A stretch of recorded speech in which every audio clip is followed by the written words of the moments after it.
আজকে ক্লাসে আমরা সমাধান করব র্যাপিড টেস্টের 13 আর 14 নম্বর মডেলে প্রধানত যে গাণিতিক সমস্যাগুলো আছে সেগুলো। কারণ এই মডেলগুলোতে বাকি যে মডেলগুলো আমাদের বাকি আছে 13, 14, 15 র্যাপিড টেস্টের, তার বেশিরভাগ প্রশ্নই আমরা আগের মডেলে করে ফেলেছি। তো তোমরা দেখবে, আমি প্রশ্নগুলো ডেসক্রিপশনে দিয়ে দেবো। আমি শুধুমাত্র গাণিতিক সমস্যাগুলোর উপর জোর দিচ্ছি আজকে, যাতে তোমাদের বোর্ড এক্সামে সুবিধা হয়, তার জন্য অঙ্কগুলো করিয়ে দেওয়া। প্রশ্নগুলো খুবই গুরুত্বপূর্ণ, তোমরা অবশ্যই দেখে নেবে। তো শুরু করি। প্রথম চলে আসি গ্রুপ বি,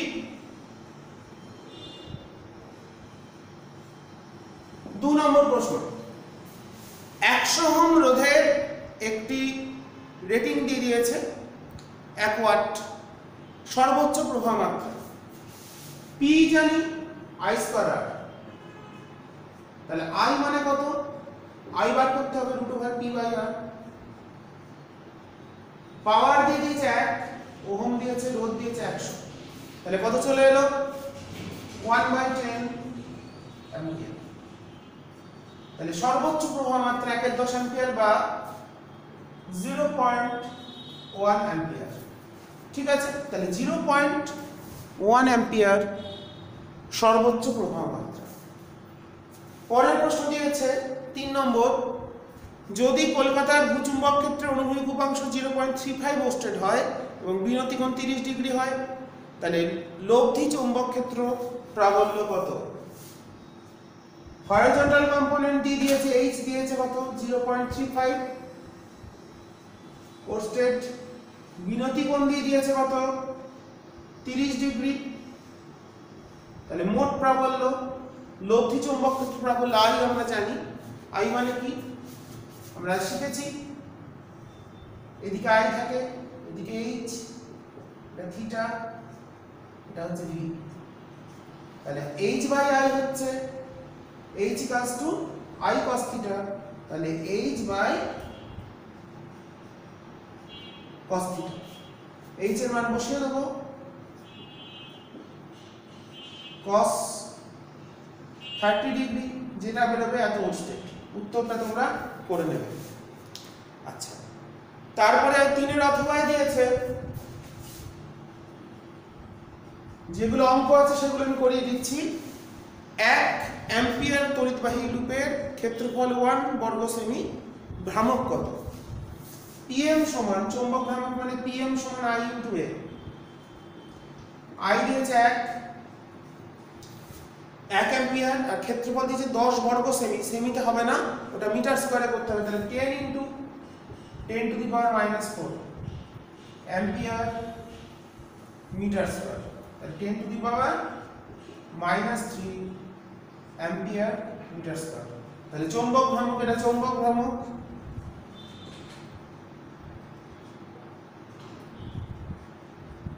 পিএমটা বেরিয়ে গেল এটা। তাহলে এটাই হচ্ছে আমাদের প্রশ্নের উত্তর।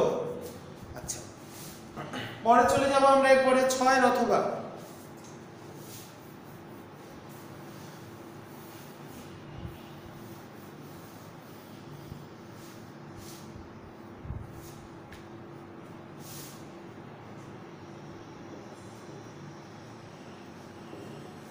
অথবা কি বলেছে? একটি পরিবাহী গোলকের ধারকত্ব সি, গোলকটির অন্য একটি ভূসংলগ্ন গোলকের মধ্যে সমকেন্দ্রিকভাবে স্থাপন করা হলো। দেখাও যে পরিবাহীর ধারকত্ব n গুণ বৃদ্ধি পেলে গোলক দুটির ব্যাসার্ধের অনুপাত n:n-1। তাহলে কি বলেছে? এই একটা বড় গোলকের ভেতর একটি পরিবাহী গোলকের ধারকত্ব সি, ওই গোলকটিকে অন্য একটি ভূসংলগ্ন ধারকের মধ্যে সমকেন্দ্রিকভাবে স্থাপন করা হলো। মানে এইখানটা, এটা সেন্টার, এটা ভেতরের গোলকটার ধারকত্ব বলে দিয়েছে সি, এটার ব্যাসার্ধ ধরলাম এ, এটা ধরলাম বি, বাইরেরটা ভূসংলগ্ন। এতে কি বলছে? দেখাও যে যদি ধারকত্ব n গুণ বৃদ্ধি পায়, তাহলে গোলক দুটির ব্যাসার্ধের অনুপাত কত হবে? এখানে বলে দিয়েছে কি এ ব্যাসার্ধ বিশিষ্ট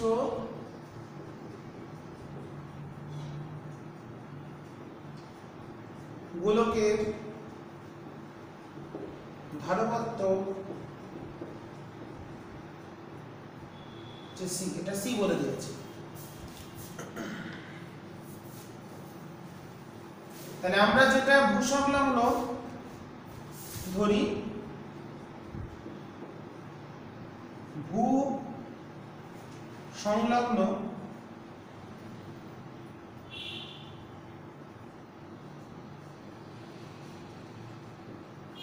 গোলকের ব্যাসার্ধ হচ্ছে বি। এবার ভূসংলগ্ন যদি গোলক হয় তাহলে এটা হচ্ছে আহিত গোলক, ধরলাম এর গায়ে আধান আছে কিউ। তাহলে এখন এটা একটা গোলীয় ধারকের মতো আচরণ করবে। আগে ছিল গোলীয় পরিবাহী, এখন যেহেতু আমরা মাঝখানটা হচ্ছে শূন্য মাধ্যম, তাহলে এখানটা কি ইকুয়াল টু 1। তাহলে এই গোলকে কতটা আধান আবিষ্ট হবে বাইরেরটায়? যদি ভেতরটাকে আমরা কিউ আধান দিই, তাহলে বাইরেরটা যদি স্মল কিউ আধান আবিষ্ট হয়, এবার বাইরের গোলকটা ভূসংলগ্ন, তাহলে এর পৃষ্ঠে বিভব শূন্য, ওর পৃষ্ঠে বিভবটা শূন্য। তাহলে আমরা কি লিখতে পারি? অতএব বাইরের গোলকের পৃষ্ঠে বিভব কত হবে? Q by B plus Q by B. বা ভেতরটার জন্য এখানে বিভব Q by capital B, sorry capital Q by B, আর বাইরেটার জন্য হচ্ছে স্মল কিউ বাই বি। এটা নিশ্চয়ই শূন্য। কেন শূন্য? যেহেতু ওটা ভূ সংলগ্ন করা আছে। তাহলে স্মল কিউটা পেয়ে গেলাম capital Q minus capital Q.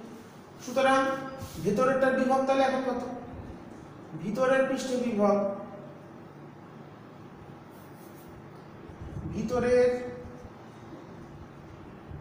পৃষ্ঠে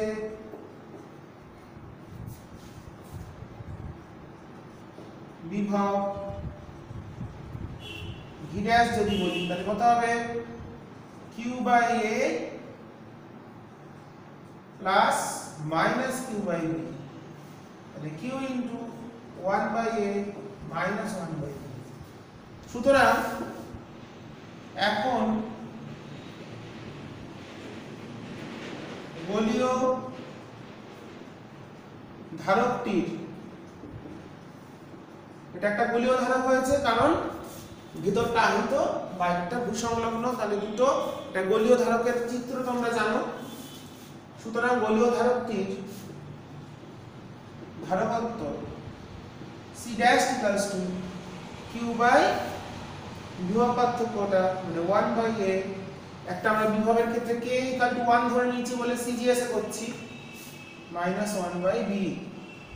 তাহলে Q B minus A into A B. প্রশ্নে কি বলেছে? ধারকত্ব n গুণ বৃদ্ধি পেল। ধারকত্ব বলছে দেখাও যে যদি পরিবাহী গোলকের ধারকত্ব n গুণ বৃদ্ধি পায় তাহলে তাদের ব্যাসার্ধের অনুপাত কত? এটা মুছে দিলাম ছবিটা, বাকিটা এখানে সমাধান করি, ভালো অঙ্ক। অতএব c dash equals to n into c। c ড্যাশটা কত? Q A B by B minus A. আর আগে কত ছিল? আগে ছিল হচ্ছে শুধুমাত্র কিউ ইনটু ভিতরটা কত ধরে নিয়েছিলাম এ, তাহলে কিউ ইনটু, কারণ সিজিএস এ ব্যাসার্ধ ধারকত্ব সমান হয়। তাহলে প্রথম ক্ষেত্রে কি? অতএব সি ইকুয়ালস টু এ। শূন্য মাধ্যমে সিজিএস পদ্ধতিতে ধারকত্ব গোলীয় পরিবাহীর ক্ষেত্রে তার ব্যাসার্ধের সমান। তাহলে এখান থেকে আমরা এটা কেটে দিলাম, তাহলে B into N B minus N A. তাহলে এটাকে দিকে নিলাম, আমাদের N A equals to N B minus B. তাহলে এখান থেকে এ বাই বি চলে এলো n minus 1 is to n। বা ওরা উত্তরটা চেয়েছে দেখাও যে দুটি গোলকের ব্যাসার্ধের অনুপাত, অতএব b ইজ টু a চলে এলো n is to n minus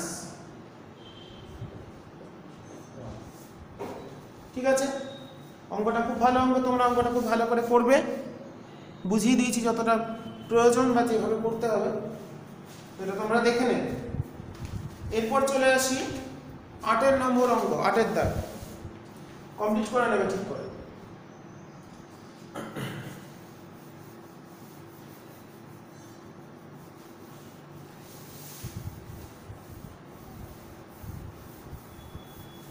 আর যদি এই সূত্রটা মনে রাখতে পারো, বাইরেটা গ্রাউন্ড করলে কত তার ধারকত্ব হয়, তাহলে তোমরা এইভাবে করতে পারো, কোনো সমস্যা নেই।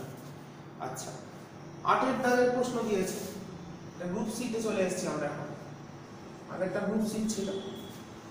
24টি অভিন্ন তড়িৎ কোষকে প্রতিটি তড়িৎচালক বল 2 ভোল্ট, আভ্যন্তরীণ রোধ 2 ওহম।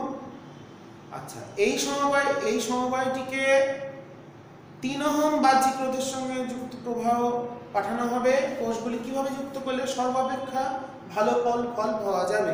মানে মিশ্র সমবায়, সর্বাপেক্ষা ভালো ফল মানে হচ্ছে সর্বোচ্চ প্রবাহ মাত্রা। মনে করি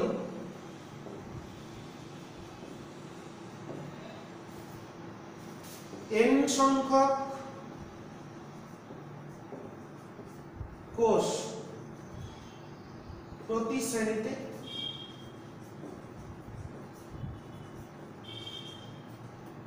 m সংখ্যক সারি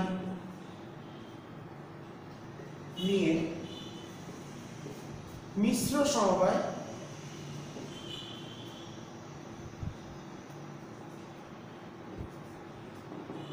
গঠন করতে হবে। তাহলে আমরা কি লিখতে পারি? m খানা, মানে প্রত্যেকটা শ্রেণীতে এরকম m খানা থাকবে, আর এরকম সারি থাকবে m খানা। m খানা এরকম সারি, আর এখানে আছে n খানা করে কোষ, আর সারির সংখ্যা হচ্ছে, এটা হচ্ছে m খানা। তারা যুক্ত হয়ে বাহ্যিক রোধ, এখানে বাহ্যিক রোধ দেবো, সেটা 8। তাহলে এবার সর্বোচ্চ, তাহলে আমরা লিখতে পারি, দেখো m গুণ n সমান 24, কারণ মোট কোষের সংখ্যা কটা? মোট কোষের সংখ্যা হচ্ছে 24টা। তাহলে এখানে যদি আমরা 6টা দিই, তাহলে এদিকে 4টে হবে, এদিকে 3টে দিলে এদিকে 8টা হবে, এদিকে 2টো দিলে এদিকে 12টা হবে, কারণ মোট 24টা কোষকেই সাজাতে হবে, কারণ m আর n গুণ করলে 24 পাওয়া যাবে। আচ্ছা, এরপর আভ্যন্তরীণ রোধ, সর্বোচ্চ প্রবাহের শর্ত কি? সর্বোচ্চ প্রবাহের শর্ত হচ্ছে মোট আভ্যন্তরীণ রোধ আর মোট বাহ্যিক রোধটা সমান। শর্ত কি? R ইকুয়ালস টু, এটা বাহ্যিক রোধ, মোট আভ্যন্তরীণ রোধ কত? এখানে NR বাই M, প্রত্যেকটা শ্রেণীর রোধ NR, সমান্তরাল আছে M খানা, তাহলে NR ভাগ M। তাহলে এখানে কোনটা কি বলে দিয়েছে? বাহ্যিক রোধ 3 ওহম, R বলেছে 3 ওহম, স্মল r বলে দিয়েছে হচ্ছে আভ্যন্তরীণ রোধ কত বলেছে? 2 ওহম। তাহলে অতএব 3 সমান n বাই m ইনটু 2, এটা 2 নম্বর সমীকরণ। তাহলে এই দুটো সমীকরণ সমাধান করলে, এটা আমাদের 1 নম্বর ছিল, নাম্বারিং দিইনি, 1 আর 2 সমাধান করলে আমরা n আর m এর মানটা পেয়ে যাব। আমরা যদি এই দুটো গুণ করি, তাহলে 1 গুণ 2 করি, তাহলে এদিকে আসছে 3 24 72, আর এদিকে n বাই m, আর এদিকে কেটে গিয়ে হলো 2 আছে, 2n স্কয়ার, তাহলে n চলে এলো 6, তাহলে n হলো 6টা, অতএব m হবে 4টে। তাহলে প্রত্যেক শ্রেণীতে 6টা করে কোষ নিতে হবে, আর সারি সংখ্যা হতে হবে 4টে, 6টা করে এই বরাবর এরকম 4টে সারি নিয়ে আমার মিশ্র সমবায়টা কোষের তৈরি করলে সবচেয়ে ভালো ফল, মানে প্রবাহ মাত্রাটা সবচেয়ে বেশি পাওয়া যাবে। এটাই হচ্ছে আমাদের এখানে অঙ্কের উত্তর। তো তোমরা করে ফেললাম অঙ্কটা। এরপরে আমরা পরের কোশ্চেন দেখব কি দিয়েছে। আমরা পরের কোশ্চেনে চলে যাব। এরপর নেক্সট অঙ্ক দিয়েছে 12 নম্বর অঙ্ক। 12 নম্বর অঙ্কটা মনে হয় আমি তোমাদের করিয়ে দিয়েছি আগে একটা একটা মডেলে, তোমরা দেখে নেবে। 12 নম্বর অঙ্কে বলেছে একটি খালি পাত্রের উপর লেন্স বসানো হলো, লেন্সটিকে 45 সেন্টিমিটার নিচে একটি মুদ্রা আছে, এটা আগে একটা মডেলে করানো আছে, তো আমি আর করাচ্ছি না। এরপর কি অঙ্ক করা যেতে পারে, সবই থিওরি। 15 সি, 15 সি, 15 সি, তোমাদের যদি কোনো প্রশ্নের অসুবিধা হয় কমেন্টে জানাবে, আমি করিয়ে দেবো। একটি গ্যালভানোমিটারের প্রতিক্রিয়া 1/25 অংশ করবার জন্য এর সঙ্গে কত মানের শান্ট যুক্ত করতে হবে? গ্যালভানোমিটারের নিজস্ব রোধ 1000 ওহম।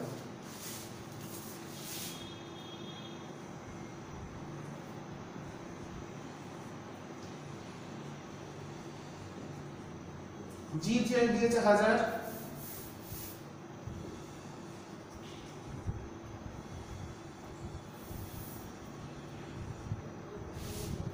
একটি গ্যালভানোমিটারের প্রতিক্রিয়া 1/25 অংশ করার জন্য কি মানের শান্ট যুক্ত করতে হবে? মানে মোট প্রবাহ মাত্রার 1/25 ভাগ অংশ গ্যালভানোমিটার দিয়ে যাবে, বাকিটা শান্ট দিয়ে যাবে। তার মানে এখানে যদি আই কারেন্ট পাঠাই, এখানে আইজি যাচ্ছে, আই হলো মূল প্রবাহ মাত্রা,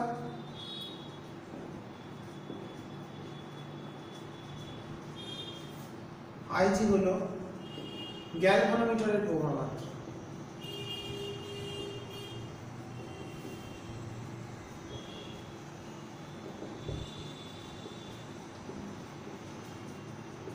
বলেছে গ্যালভানোমিটারের প্রতিক্রিয়া 1/25 অংশ, মানে মূল প্রবাহ মাত্রার 1/25 অংশ গ্যালভানোমিটার দিয়ে যাবে। অতএব আইজিটা হবে আই ইন্টু 1/25। তাহলে আইএস টা কত? এখান থেকে আইএস কত হবে? তাহলে আইএস মানে হচ্ছে আই মাইনাস আইজি, মানে 24/25। এবার দেখো যেহেতু এরা সমান্তরাল, তাহলে লিখতে পারি আইজি ইন্টু জি সমান আইএস ইন্টু এস। তাহলে আইজি কত? I/25, জি কত? 1000, আইএস টা কত? 24I/25, এস টা বার করতে হবে, শান্টের মান বার করতে দিয়েছি, তাহলে এস কত বের হলো? 1000/24। তাহলে কত মানের শান্ট যুক্ত করতে হবে সেটা আমি বের করে দিয়েছি, 1000/24 ওহম। হিসাব করলে একটা উত্তর পাবে, তোমরা এটা করে নেবে, আমি ক্যালকুলেশন করে সময় নষ্ট করলাম না। এরপরে 15 অথবা রে,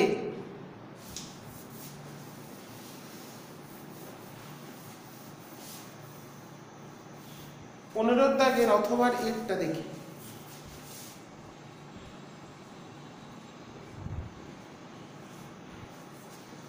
দেখাও যে শূন্য আভ্যন্তরীণ রোধ বিশিষ্ট একটি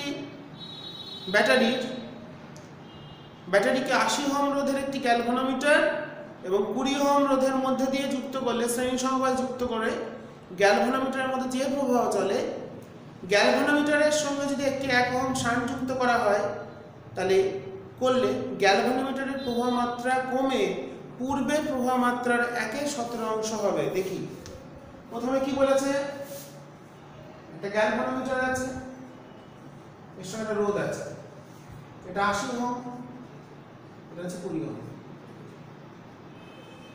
আভ্যন্তরীণ রোধ কত বলেছে? 0। এখানে একটা ব্যাটারি ভোল্টেজ তড়িৎচালক বলি, আর আভ্যন্তরীণ রোধ হচ্ছে 0। তাহলে এখন প্রবাহ মাত্রা কত? আই, এটা 1 নম্বর কেস। তাহলে আইটা কত হবে?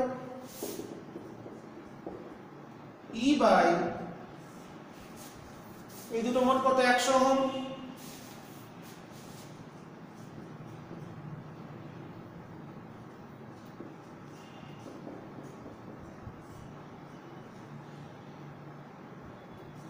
তাহলে এখন এই অ্যাম্পিয়ারটা যাচ্ছে গ্যালভানোমিটার দিয়ে, কত কারেন্ট যাচ্ছে? আই কারেন্ট যাচ্ছে।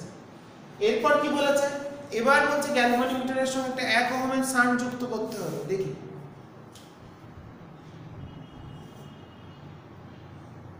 20 ওহম থাকলো, 80 ওহম, এখানে শান্ট যুক্ত করে দিলাম।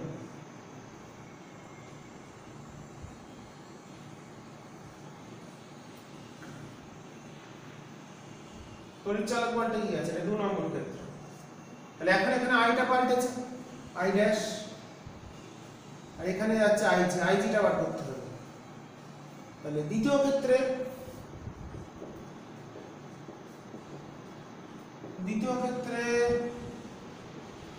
মূল প্রবাহ মাত্রা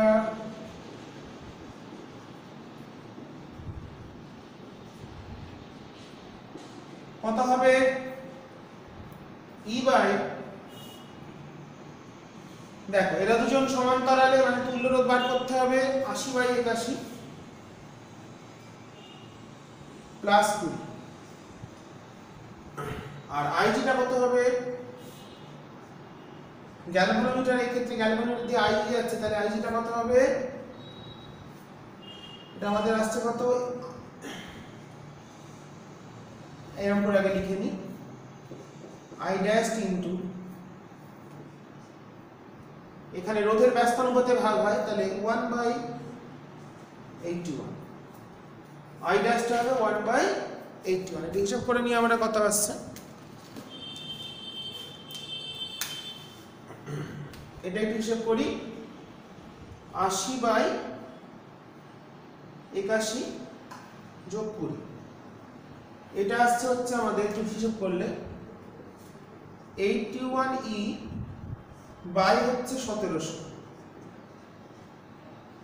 তাহলে আই ড্যাশটা কত হবে? 81E বাই 1700 ইন্টু 1/81, 81 কেটে গেল, তাহলে ই বাই 1700। দেখো আগে যাচ্ছিল ই বাই 100, এখন যাচ্ছে ই বাই 1700, তাহলে কি লিখতে পারি? আইজিটা আই বাই 17, এটাই বলেছে। প্রথমে গ্যালভানোমিটারের ভিতর দিয়ে যে প্রবাহ যাচ্ছিল সেটা কত ছিল? E by 100। এখন গ্যালভানোমিটার দিয়ে যে প্রবাহ যাচ্ছে সেটা কত বেরিয়েছে? E by 1700। তাহলে সেটা প্রথম ক্ষেত্রে গ্যালভানোমিটারের প্রবাহ মাত্রা যা তার 1/17 সেটাই বলেছে। প্রমাণ করো এক্ষেত্রে পূর্বের প্রবাহ মাত্রা কমে গিয়ে পূর্বের প্রবাহের 1/17 হয়। তাহলে আইজিটা প্রথম ক্ষেত্রে যখন আমরা শান্টটা যুক্ত করিনি সেই ক্ষেত্রে গ্যালভানোমিটারের মধ্যে দিয়ে যে প্রবাহ যাচ্ছিল তার 1/17। তো আমরা অঙ্কটা কমপ্লিট করে ফেলেছি। তোমরা অঙ্কটা খুব ভালো অঙ্ক। প্রথম ক্ষেত্রে তাহলে কোনো শান্ট ছিল না, বর্তনীর তুল্য রোধ ছিল 100 ওহম, আর আমরা ব্যাটারির তড়িৎচালক বলকে ই ধরেছি, আর আভ্যন্তরীণ রোধ তো 0 বলেই দিয়েছে। তাহলে আগে মূল প্রবাহ মাত্রার পুরোটাই যাচ্ছিল গ্যালভানোমিটারের মধ্যে দিয়ে, কিন্তু এখন আমরা দ্বিতীয় ছবিতে কি দেখতে পাচ্ছি?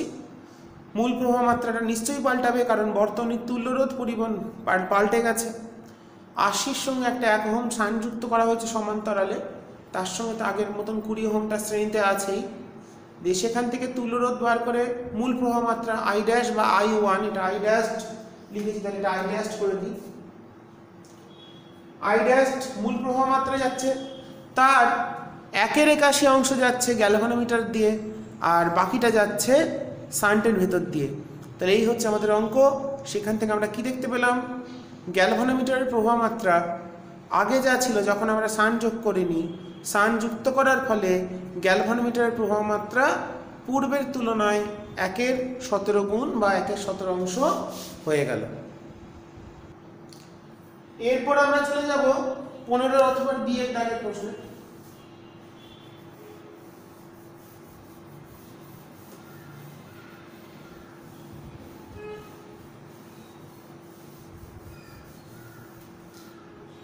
অথবা বি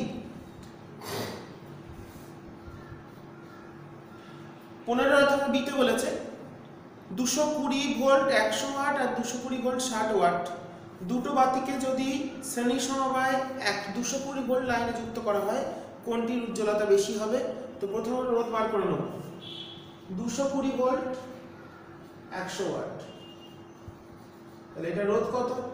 R1 220 স্কয়ার বাই 100, এটা আসছে 484।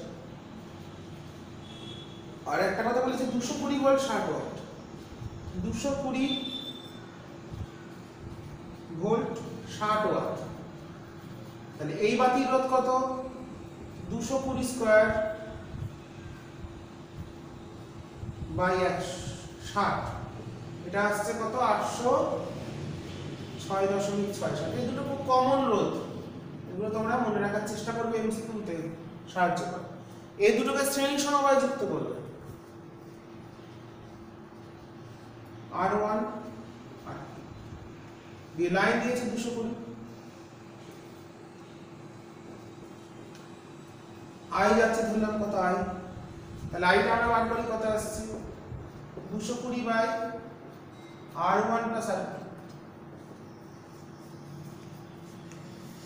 উজ্জ্বলতা হিসাব করা মানে কোনটার ওয়াটটা বেশি হবে সেটা আমরা বার করব, তার জন্য I দরকার। তাহলে 220 divided by 484 plus 806.67, 0.17।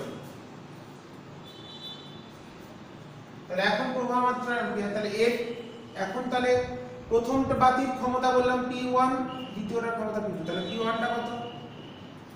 I square R1, P2 টা কত? I square R2। তাহলে 0.17 স্কয়ার ইনটু 484, এটা আসছে 14 ওয়াট, 14.06। আমি শুধু 14 লিখলাম। আচ্ছা, 0.17 স্কয়ার ইনটু এটা 806, এটা আসছে 23 ওয়াট।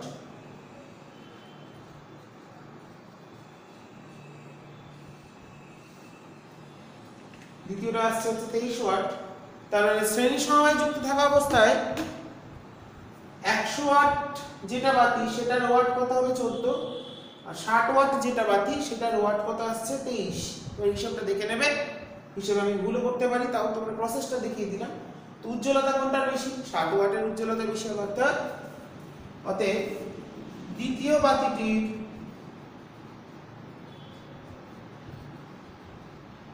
উজ্জ্বলতা বেশি হবে, মানে যেটা 60 ওয়াট বাতি সেটা উজ্জ্বলতা বেশি হবে, আর 100 ওয়াট বাতিটার উজ্জ্বলতাটা কম হবে। এটাই শ্রেণী সমবায়। সাধারণ ক্ষেত্রে কি হয়? সমান্তরালের যেটা ওয়াট বেশি সেটার উজ্জ্বলতা বেশি হয়, কিন্তু এখানে যেটা শ্রেণী সমবায়ের ক্ষেত্রে যেটার ওয়াট কম সেটার উজ্জ্বলতাটা বেশি হবে, সেটা আমরা করে দেখলাম। কার্যকর ক্ষমতা। আচ্ছা, এরপর চলে যাব আমরা 16 অথবা বি। 16 অথবা বি প্রশ্নের ডাউট থাকলে আমাকে জেনে নেবে, কমেন্ট সেকশন আছে তোমাদের জন্য, আমি অঙ্কগুলো আজকে করাচ্ছি। 16 এটা আমরা গ্রুপ ডি তে চলে এসেছে, অথবা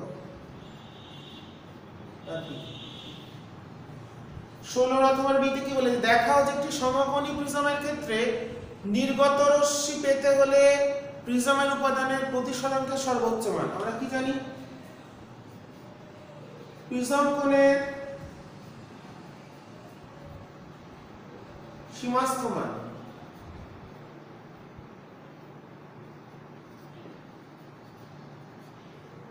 কত জানি? a সমান 2 sin inverse 1 by μ।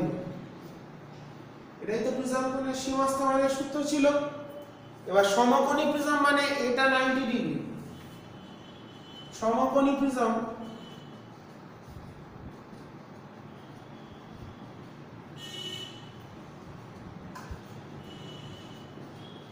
অতএব sin inverse 1 by μ সমান a by 2, অতএব 1 by μ সমান sin a by 2। অর্থাৎ মিউ সমান 1 বাই sin a বাই 2 তাহলে কত আসছে 45 ডিগ্রি 1 বাই sin 45 মানে এটাই আমাদের বলেছে দেখাও যে সমকোণী প্রিজম থেকে রশ্মি পেতে গেলে প্রতিসরণকের সর্বোচ্চ মানটাই হবে। প্রতিসরাঙ্ক যদি √2 থেকে বেশি হয়ে যায় তাহলে সেই ক্ষেত্রে আমাদের মিউটা কমে যাবে, তাহলে এটা সেই ক্ষেত্রে কমে যাবে। প্রতিসরাঙ্ক যদি বেশি হয়, প্রতিসরাঙ্ক যদি বাড়ে তাহলে এটা কমবে, ঠিক আছে। আর এটা সর্বোচ্চ এর মানটা হচ্ছে 90 ডিগ্রি সমকোণী প্রিজমের ক্ষেত্রে। এটাই হচ্ছে আমাদের অঙ্কটা আমরা করে ফেলব। এরপরে এই পেজে আর কিভাবে প্রশ্ন আছে একটু দেখে নিই, আমরা একটু আলোচনা করে নিই যদি কোনো প্রশ্ন থাকে। সমান্তরাল পাতের মধ্যে ক্রিয়াশীল বলের তোমাদের আলোচনা করে দিয়েছি, সূত্র করিয়ে দিয়েছি।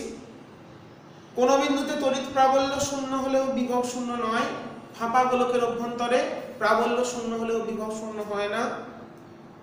আচ্ছা, সমতল দর্পণে সদ্বিম্ব গঠন করতে পারে কি? হ্যাঁ, সমতল দর্পণ অসৎ বস্তুর ক্ষেত্রে সদ্বিম্ব গঠন করতে পারে। লেন্স নির্মাতা সূত্র তোমরা জানো, পিএন জাংশনের বিপরীত বায়াসে বায়াস বৃদ্ধি করলে কি ঘটবে? পিএন জাংশনের বিপরীত বায়াস বৃদ্ধি করলে যে নিঃশেষিত অঞ্চল থেকে সেটার বেধ বৃদ্ধি পায় এবং গৌণ প্রবাহের জন্য গৌণ যে ধারক আছে, গৌণ বাহক ধারক বলছে, মানে যদি পি প্রান্তে হয় হচ্ছে ইলেকট্রন, এন প্রান্তে হলে হোল, গৌণ বাহক যারা মুখ্য বাহক নয় তাদের জন্য নিম্নমানের প্রবাহ মাত্রা পাওয়া যায়। আচ্ছা,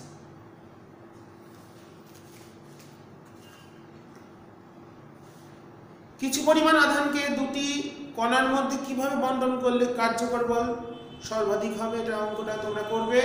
ছায়াপ্রকাশনীর হোয়াটসঅ্যাপ দেওয়া আছে, অঙ্কের মধ্যে দেওয়া আছে সমান সমান কিউ আধান যদি হয় সেক্ষেত্রে Q/2 সমবিভব তল, বলরেখাগুলি সমবিভব তলকে সমকোণে ছেদ করে, পড়িয়ে দেওয়া আছে। সহজ প্রশ্ন, তোমরা দেখবে প্রশ্নগুলো। তারপরে আগের দিন একটা অঙ্ক করিয়েছিলাম, mu equals to 1 plus cos a plus sin a, এটা অঙ্ক প্রিজমের অঙ্ক করিয়ে দেওয়া আছে ভিডিও ক্লাসে।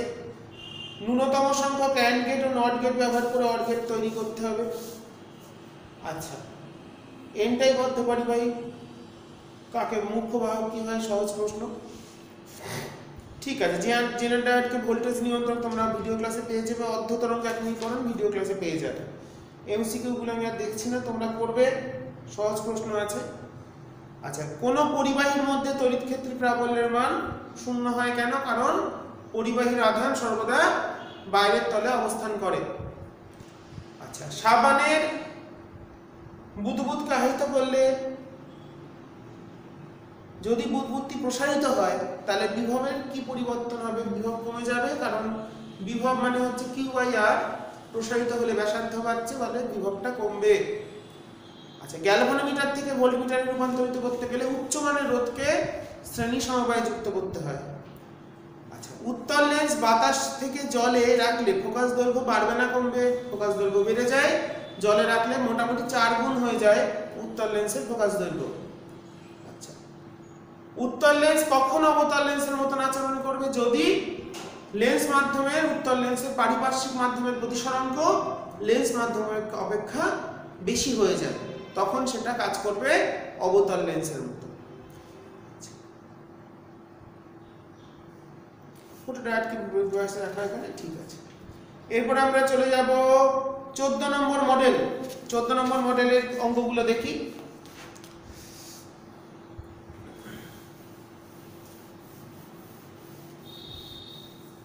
14 নম্বর মডেলের গাণিতিক সমস্যাগুলো আমরা এবার আলোচনা করব।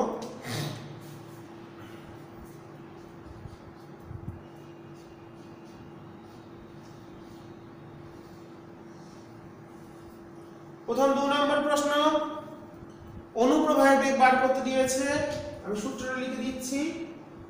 VD I/NEA। কি কি দেওয়া আছে? I দেওয়া আছে 1 অ্যাম্পিয়ার,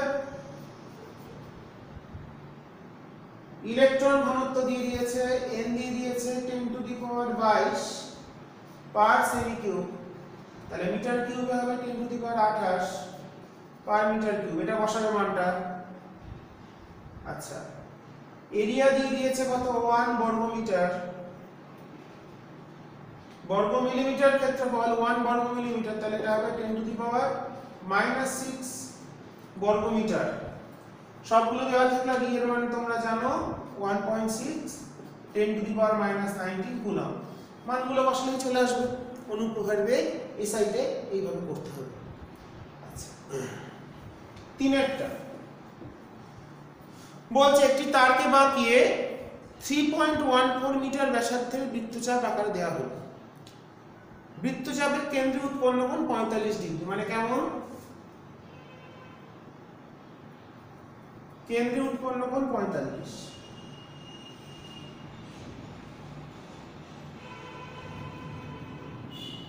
এটা 45 ডিগ্রি। এটা দৈর্ঘ্য বলে দিয়েছে 3.14 মিটার, নাকি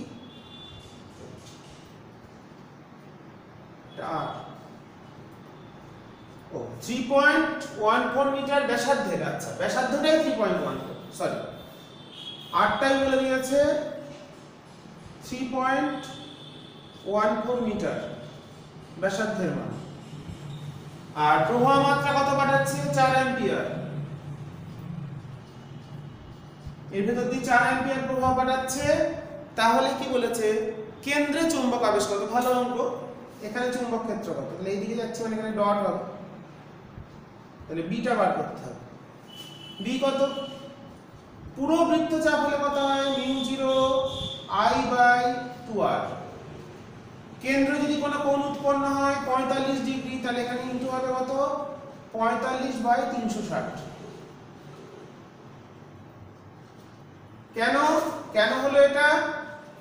পুরো যদি বৃত্ত হতো সেটার কেন্দ্রে কত কোণ উৎপন্ন হয়? পুরো বৃত্ত মানে 360, তাহলে 360 এর জন্য যদি এটা হয় তাহলে 45 এর জন্য কত হবে? 45/360 দিয়ে গুণ করলাম আমরা, মানে এটা আসছে আমাদের 1/8 অংশ। তাহলে μ0I/16r, তাহলে μ0 কত? 4/10⁻⁻7, I হলো 4, 16 ইনটু রেডিয়াস দিয়েছে কত? 3.14। তো 3.14 এর সঙ্গে তো পাই কেটে যাবে, 4 4 16 কেটে গেল, তাহলে 10⁻⁻7 টেসলা। তাহলে উত্তর হলো 3.14 এর পাইটাকে আমরা কেটে দিয়েছি, দেখা যাচ্ছে ঠিকঠাক স্পষ্টভাবে। 3.14 এর পাইটাকে কেটে দিয়েছি, ওটা 45/360 কেন হলো? যদি সম্পূর্ণ বৃত্ত হতো তাহলে তার কেন্দ্রে উৎপন্ন কোণ 360, তাহলে 360 ডিগ্রির জন্য কেন্দ্রে চুম্বক ক্ষেত্র বা চুম্বক আবেশ কত? μ0I/2r। তাহলে 45 ডিগ্রি কোণের জন্য কত হবে?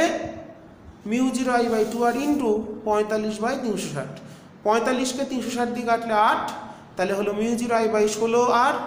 আর এর মানটা দিয়েছে 3.14, তাহলে μ0 এর মানটা বসিয়ে দিলাম, তাহলে পাই আর 3.14 কেটে গেল, উপরে দুটো 4 আছে 16, নিচেও 16, তাহলে 16 কেটে গিয়ে আলটিমেটলি পড়ে থাকলো 10⁻⁻7 টেসলা। তাহলে এটাই হচ্ছে আমাদের উত্তর। আশা করি বোঝা গেছে। এই জায়গাটা ক্লিয়ার রাখুন। কেন্দ্রে যে কোণ উৎপন্ন হবে তাকে ভাগ করে দিতে হবে 360 দিয়ে, যদি বৃত্তচাপ হিসাবে অঙ্কটা আমাদের দেয়। সূত্রটা মনে রাখবো, মানে ছবিটা, এই ছবিটা মনে রাখবো। এটা যদি বৃত্তচাপের কেন্দ্রে, এখানে I কারেন্ট যাচ্ছে, এটা ব্যাসার্ধ আর এটা থিটা, তাহলে কেন্দ্রে চুম্বক ক্ষেত্র কত হবে? এখানে বি কত হবে? μ0I/2r into θ/2π।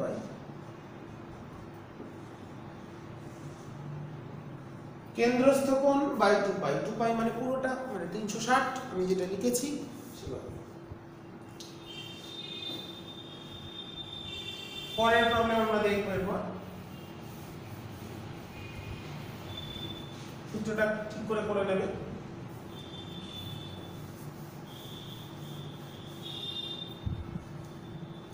আচ্ছা, তারপরে দিয়েছি চৌম্বক ভেদ্যতা প্রবণতা কি, কোন শর্তে ওহমের সূত্র প্রযোজ্য নয়, তড়িৎ ক্ষেত্র সংরক্ষী না অসংরক্ষী দেখে নেবে, সহজ কোশ্চেন। সংরক্ষী ক্ষেত্র অবশ্যই। আচ্ছা, তাহলে যে 4-এরটা একই কম্পাঙ্কের দুটি বিস্তারের অনুপাত দিয়েছে 1:3, তাহলে উপরিপাতনের সর্বোচ্চ আর সর্বনিম্ন তীব্রতার অনুপাত কত? খুবই সহজ। বিস্তারের অনুপাত দিয়েছে A1:A2 দিয়েছে 1:3, তাহলে Imax বাই Imin বার করতে হবে। সর্বোচ্চ আর সর্বনিম্ন তীব্রতার অনুপাত Imax আর Iminটা কত সেটা ক্যালকুলেট করতে হবে। তাহলে কত হয়? A2 plus A1 by A2 minus A1 whole square। তাহলে কত আসবে? 3 কে 4 মানে 16 বাই 3 বিয়োগ 4 4:1। তাহলে 3 যোগ 1 4, 3 বিয়োগ 3 যোগ 1 বাই 3 বিয়োগ 1 মানে কত আসছে? 4/2 মানে 2, 2 স্কয়ার মানে 4 4:1। আচ্ছা, পি টাইপ অর্ধপরিবাহীর ক্ষেত্রে সংখ্যা লঘু বাহক কি ট্রানজিস্টরের কোন অংশের রোধ সবথেকে কম, বাধা মানে বেধ মানে ভূমির বেধ সবচেয়ে কম হয়? 6 নম্বর অঙ্ক। এবার গ্রুপ সি তে চলে যাব। 6টা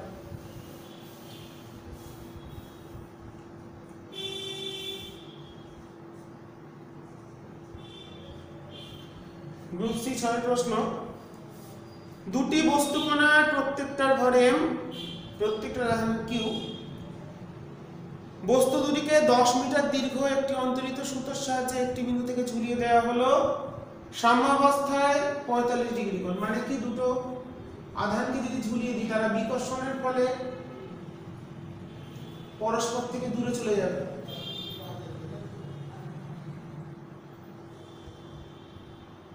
এটা একটা বস্তুকণা, এটা একটা।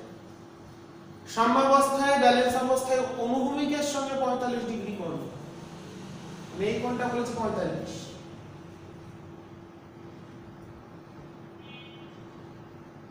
ছবিটা একটু ছোট বড় হলে যাই হোক, এটাও x, এটাও x। আর কি বলেছে? দূরত্বটা কত কি বার করতে দিয়েছে? প্রমাণ করো। যেটা x ধরে নিলাম, এটা 10 মিটার দিয়েছে। আচ্ছা, তাহলে কি কি বল কাজ করছে? এদিকে টান, এদিকে mg, m ভর, তাহলে mg কাজ করবে। এগুলো আধান q বলেছে, আধান q বলেছে, তাহলে এদিকে কাজ করবে কত? q square by 4x square. Okay, equation গুলো কত হচ্ছে? অর্থাৎ t cos 45 সমান mg, t sin 45 সমান q square by 4x square. এবার দেখো ঘটনা, x টা আমরা বার করে নিতে পারি। এটা 45 হলে এটাও 45, তাহলে x বাই 10। x হলো লম্ব বাই অতিভুজ মানে sin 45, মানে x টা চলে আসছে 10/√2 মানে 5√2। আর t টা কত আসছে? mg বাই cos 45, ওটা ভাগ করে দিই, দুটো যদি ভাগ করি তাহলে t টা কেটে গেল। এবার t cos 45 ও যা, t sin 45 তাই। অতএব mg সমান q square by 4 into 5√2 whole square. অঙ্কটা একটু ডাউট আছে আমার।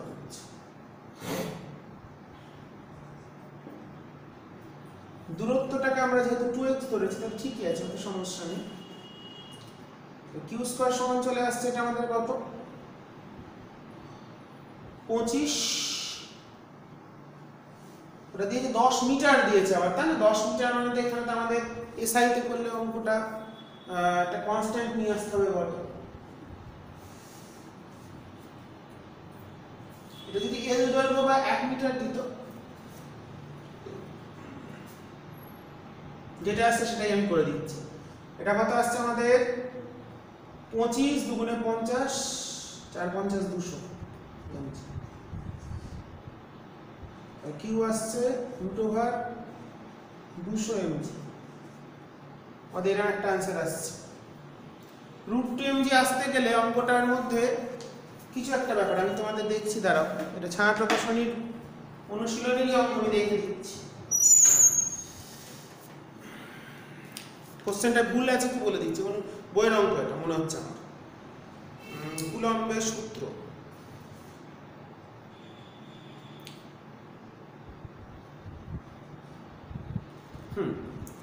এটা হচ্ছে ছায়া প্রকাশনীর হর্টসের 4 নম্বর অঙ্ক। ওটা 10 মিটার হবে না, 1 সেন্টিমিটার হবে। তোমরা দেখে নেবে ছায়া প্রকাশনীর হর্টসের 4-এর দাগের অঙ্কটা, পৃষ্ঠা নম্বর হচ্ছে 76, 1 সেন্টিমিটার দিয়ে হোক, এটা 1 সেন্টিমিটার হবে, ওটা 10 মিটার হবে না, প্রিন্টিং মিস্টেক আছে, এটা 1 সেন্টিমিটার হবে। 1 সেন্টিমিটার হলে এটা 1, এটা হবে হচ্ছে শুধু √2, 1/√2, মানে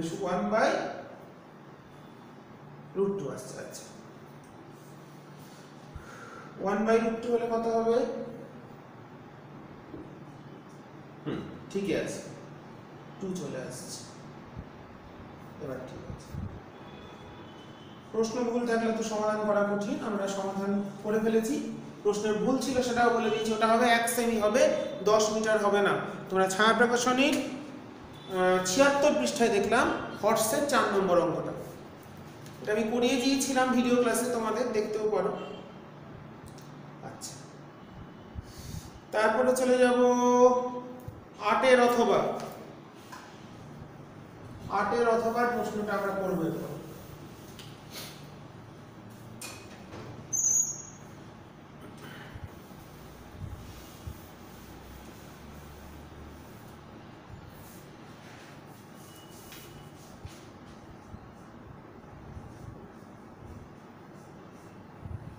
আটের অথবা কি বলেছে? বাড়ির মেন্সের ভোল্টেজ 220 ভোল্ট, ফিউজ বলেছে 5 অ্যাম্পিয়ার। এই লাইনে সর্বাধিক 60 ওয়াট বাল্ব একসঙ্গে জ্বালানো যাবে কতগুলো? আচ্ছা, দেখো 220 ভোল্ট 5 ওয়াট 5 অ্যাম্পিয়ার, এটা বাড়ির লাইন বলেছে। তাহলে ম্যাক্সিমাম ওয়াটটা কত হচ্ছে? আমাদের ম্যাক্সিমাম যে পাওয়ার, তাহলে কত ভিআই, তাহলে সেটা হচ্ছে আমাদের 1100, 5 220 1100 ওয়াট। আর প্রতিটি বাল্ব বলেছে 60 ওয়াট, ম্যাক্সিমাম আমাদের 1100 ওয়াট আমরা খরচ করতে পারি, আর একটা বাল্ব জ্বালালে কত খরচ হবে? 60 ওয়াট। তাহলে সর্বোচ্চ সংখ্যা কত হবে?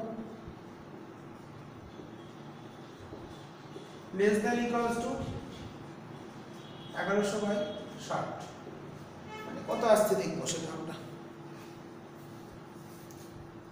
1100 মানে 11 110/6, 18.33 মানে 18, এটা আসছে 18.33, 18.33 তো হতে পারে না, তাহলে সর্বোচ্চ সংখ্যাটা আমাদের দাঁড়িয়ে যাচ্ছে কত? 18টি। তাহলে 18টি বাল্ব আমরা এই লাইনে ব্যবহার করতে পারি, কারণ বাড়ির টোটাল ওয়াটেজটা কত দিয়েছে? 1100, আমরা ইউজ করতে পারি। তার মধ্যে প্রত্যেকটা বাল্ব 60 ওয়াট, তাহলে 18টা অবধি জ্বালাতে পারবো। 18টার বেশি জ্বালালে, 19টা জ্বালালে কিন্তু 1100 ওয়াটের থেকে বেশি হয়ে যাচ্ছে, তাহলে সেটা আমরা জ্বালাতে পারবো না। এরপর আমরা দেখব 9 অথবাটা দেখি।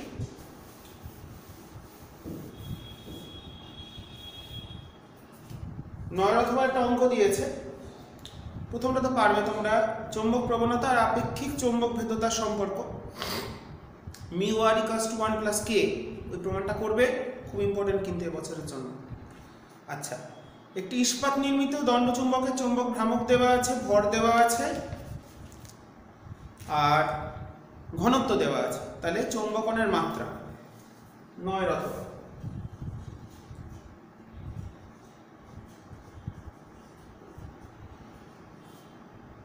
চুম্বকনের মাত্রা m মানে হচ্ছে pm বাই v। v মানে কি আয়তন, মানে কি ভর বাই ঘনত্ব। তাহলে pm টা কত, সরি হ্যাঁ ঠিক, pm টা কত, চুম্বক ভ্রামক কত দিয়ে দিয়েছে, মানগুলোকে লিখে ফেলি। 3.6 অ্যাম্পিয়ার মিটার স্কয়ার। মাস কত দিয়েছে, ভর দিয়েছে 7.2 গ্রাম, মানে 7.2 10⁻³ কেজি। ঘনত্ব কত দিয়ে দিয়েছে, 8 × 10⁻³ কেজি/মিটার। মানটা বসিয়ে দেবে, উত্তর পেয়ে যাবে। কি করে করতে হবে বলে সূত্র লিখে দিয়েছি, মানটা করে দেবে। আচ্ছা, এরপরে কি প্রশ্ন আছে, এরপর দিয়েছে হচ্ছে কিউ আধানকে চুম্বক ক্ষেত্রের সাথে থিটা কোণে পাঠালে তার গতিপথ কেমন হবে। চুম্বক ক্ষেত্রের সাথে থিটা কোণে স্প্রিং এর মতন হবে তার পর্যায়কাল, সর্পিলাকার বা স্প্রিং এর মতন যেটা হয়। আচ্ছা, কোন শর্তে একটা অবতল লেন্স উত্তল লেন্স অবতল লেন্সের মতো আচরণ করে, আগেরটাতেই ছিল। ব্রিস্টারের সূত্রটি লেখো, গাণিতিক রূপ থিওরি। করাচ্ছি না, স্নেলের সূত্র লেখো। সমান্তরাল কাঁচ ফলকে 500 সরণের রাশিমালা করতে পারবে। সানগ্লাসে পোলারয়েড ব্যবহার করা হয় কেন, 12-র সঙ্গে একটা অঙ্ক আছে, অঙ্কটা করাচ্ছি।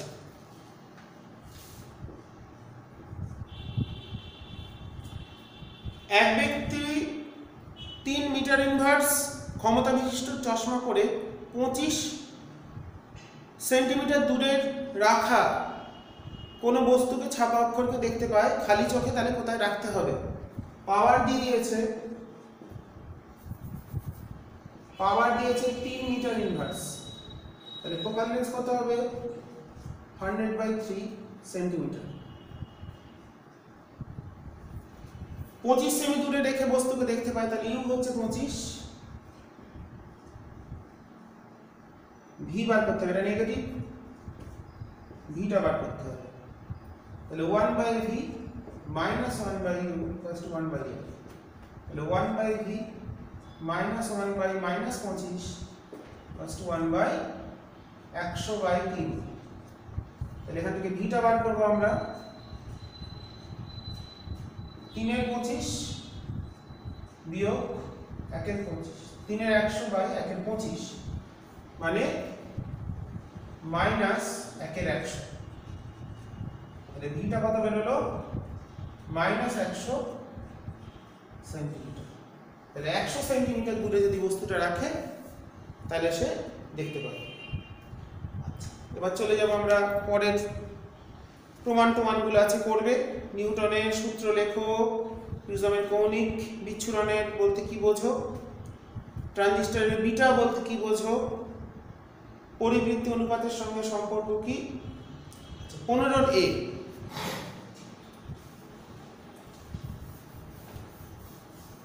থিওরি প্রশ্নে যদি তোমাদের কোথাও ডাউট হয় তাহলে সেটা জানাবে, আমি অবশ্যই আলোচনা করে দেবো, কিন্তু তোমাদের সেটা চেষ্টা করতে হবে আগে, তারপরে আমি অঙ্কগুলো তোমাদের দেখিয়ে দিচ্ছি, তোমরা আগে চেষ্টা করবে, না পারলে আমি কিভাবে করালাম সেটা দেখে নেবে। 15 কি বলেছে, 1 ওহম 2 ওহম রোধকে শ্রেণীতে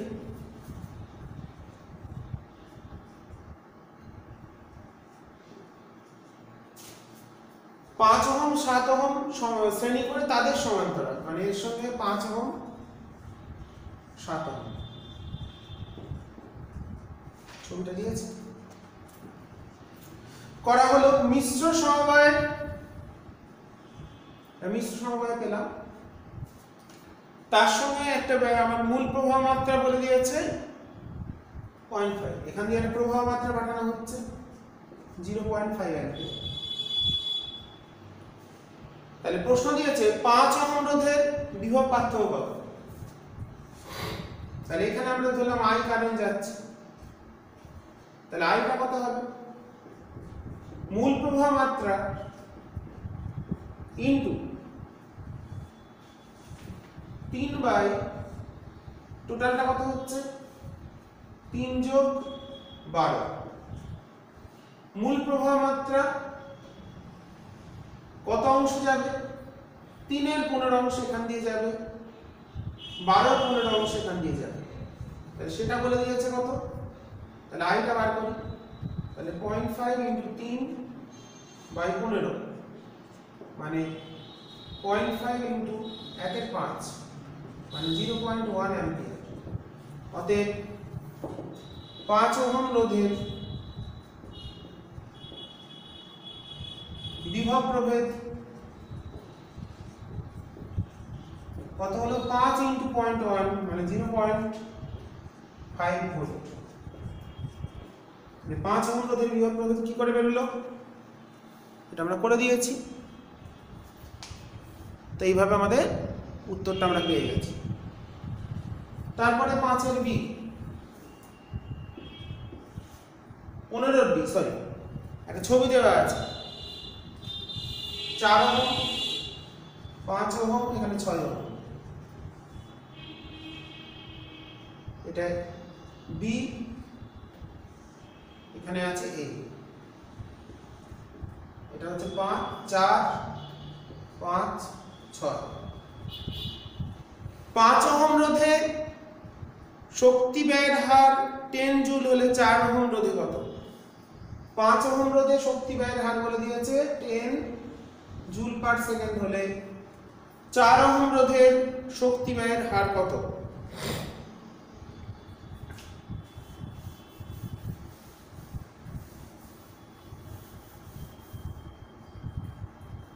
ধরো এই দু প্রান্তে বিভব প্রভেদ যদি মনে করি ভি, তাহলে এখানে কারেন্ট ধরলাম I1, এখানে I2। তাহলে আমরা লিখতে পারি, দেখো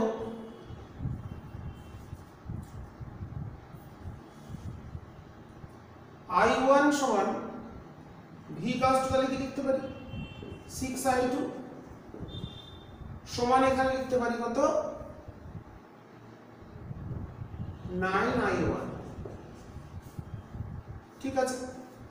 5 ওহম রোধের ভেতর দিয়ে যে প্রবাহটা যাচ্ছে, 5 ওহম রোধের শক্তি, ভাষাটা কি বলেছে? 5 ওহম রোধের শক্তি ব্যয়ের হার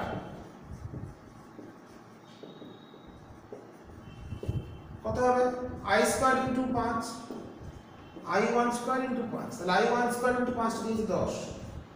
তাহলে I1টা কত? √2। অতএব 4 ওহম রোধের তাহলে কত হবে? রোধের শক্তি ব্যয়ের হারটা কত হবে? 4 ওহম তো I1 কারেন্ট দিয়ে যাচ্ছে, তাহলে হচ্ছে I2² × 4 মানে 8 জুল পার সেকেন্ড। যদি বলতে 6 ওহম, 6 ওহম রোধের ক্ষেত্রে তাহলে কত হতো? 6 ওহম রোধের ক্ষেত্রে তাহলে কত হতো? I2² × 6। I2 টা তাহলে কত? I2 সমান, এটা কাটছে কত? 2, এটা 3, 3I1/2 মানে I1 টা দিয়েছে √2, তাহলে 3/2 বেরোচ্ছে। যদিও দেয়নি তাও করিয়ে দিচ্ছি। তাহলে 3/√2² × 6, তাহলে কত আসছে? 3 × 9, 2 × 6 মানে 27 জুল পার সেকেন্ড। এটাও দেওয়া উচিত ছিল। 6 ওহমটা না হলে কোনো কাজেই লাগতো না। তাহলে আমরা অঙ্কটা করে ফেললাম। তো দেখে নাও অঙ্কটা কিভাবে হলো। 5 ওহম রোধের আর 4 ওহম রোধে কিন্তু প্রবাহ মাত্রা একই, 6 ওহমে আলাদা। যেহেতু এরা সমান্তরালে আছে, তাহলে উপরে আছে মোট 9 ওহম আর নিচে 6 ওহম। 9 ওহমের মোট যে ভোল্টেজ ড্রপ অ্যাক্রস 9 ওহম আর voltage drop across 6 ohm must be equal, কারণ তারা সমান্তরালে যুক্ত আছে। তাহলে উপরে কারেন্ট ধরেছে I1, তাহলে I1টা কত? I1টা হচ্ছে 9I, I1টা তাহলে হলো 1 থেকে 9 ইন্টু I1 যা হবে 6 ইন্টু I2 তাই হবে। ওখান থেকে আমরা একটা I1 I2 সম্পর্ক পেলাম। আর 5 ওহম রোধের শক্তি ব্যয়ের হার মানে I square R I square into R I1 square into 5টা বলে দিয়েছে 10, তাহলে ওখান থেকে I1টা পেলাম √2, I1 এর মান পেলাম √2, তাহলে I2টা আসছে 3/√2, 3/√2 এলো। তাহলে ওখান থেকে আমরা 4 ওহমের ক্ষমতাও পেয়ে গেলাম, ব্যয়িত শক্তি ব্যয়ের হার, আবার 6 ওহমের ক্ষেত্রেও শক্তি ব্যয়ের হার পেয়ে গেলাম। তো এইভাবে কি আমরা এই ধরনের সমস্যাগুলো সমাধান করতে পারব। আচ্ছা, পোটেনশিওমিটারের সাহায্যে কোষের আভ্যন্তরীণ রোধ কিভাবে নির্ণয় করবে? থিওরি প্রশ্ন। I2 r⁻³ থিওরি প্রশ্ন। বাকি যা এখানে আমি দেখতে পাচ্ছি সবই থিওরি প্রশ্নের মধ্যেই দিয়েছে। তো তোমরা প্রশ্নগুলো সমাধান করার চেষ্টা করবে, না পারলে আমাকে জানাবে, আমি করিয়ে দেওয়ার চেষ্টা করবো। তো বাকি থাকলো আমাদের একটাই মডেল, এমসিকিউগুলো তোমরা না পারলে জানিয়ে যে আমার কাছ থেকে জেনে নেবে। আমি ডেসক্রিপশনে কোশ্চেনের লিঙ্ক দিয়ে দেবো, তোমরা দেখে নেবে, দিয়ে সেখান থেকে করার চেষ্টা করবে। আর একটা মডেলই বাকি থাকলো আমাদের 15 নম্বর মডেল। এরপর আমি কিছু প্রশ্ন করাবো তোমাদের। এখন ভালো করে দেখার সময়, প্রশ্নগুলো করে নেওয়ার সময়। তো প্রায় আমরা র্যাপিড টেস্টের মডেল কোশ্চেনগুলো শেষ করে ফেলেছি, একটা মডেল বাকি 15টা, ওটা করিয়ে দেবো আমি সময় করে। তো বিশেষ কিছু অঙ্ক বা প্রশ্ন আমাদের 15 নম্বরেও বেশ কয়েকটা অঙ্ক আছে। প্রশ্ন যা দেখতে পাচ্ছি সবই আমরা আগে করে ফেলেছি মোটামুটি, চোখে যা পড়ছে। দেখবো আমি, যদি প্রয়োজন হয় করিয়ে দেবো। এরপর আমরা নেক্সট ইচ্ছা আছে, এরপর এইচএস স্ক্যানার দেওয়া আছে 2019 সালের প্রশ্ন 18, এগুলো একটু করাবো। এছাড়া অন্য কিছু টেস্ট পেপার বেরোলে সেগুলো সমাধান করাবো। তো তোমরা দেখতে থাকো এবং প্রবলেমগুলো নিশ্চয়ই ভালো করে করছো, মন দিয়ে পড়েও সবাই প্র্যাকটিস করো। আর থিওরিগুলো ভালো করে লিখে প্র্যাকটিস করো, তাহলে কিন্তু প্রমাণগুলো যেগুলো বিভিন্ন তোমরা টেস্ট পেপার যাই ফলো করো না কেন, র্যাপিড টেস্টটা ভালো করেছে। এছাড়া অন্যান্য বিভিন্ন বই বেরিয়েছে WBH, সেটাও করানো যেতে পারে। কিছু সব করানোর টাইম পাওয়া যায় না, টাইম পেলে আমি নিশ্চয়ই করিয়ে দেবো। আর তোমরা যদি মনে হয় স্পেসিফিক কোনো মডেল তোমাদের অসুবিধা হচ্ছে, সেই মডেলটাও বলতে পারো, সেটা নিশ্চয়ই আমি করিয়ে দেওয়ার চেষ্টা করব। ঠিক আছে, আজ এখানেই আলোচনা শেষ করছি। পরবর্তী দিন আমরা পরবর্তী যে মডেল 15 নম্বর এবং অন্যান্য কিছু গুরুত্বপূর্ণ প্রশ্ন নিয়ে আমি চলে আসবো। তোমরা প্রবলেমগুলো ভালো করে দেখে নাও। আজকে এখানেই আলোচনা শেষ করব।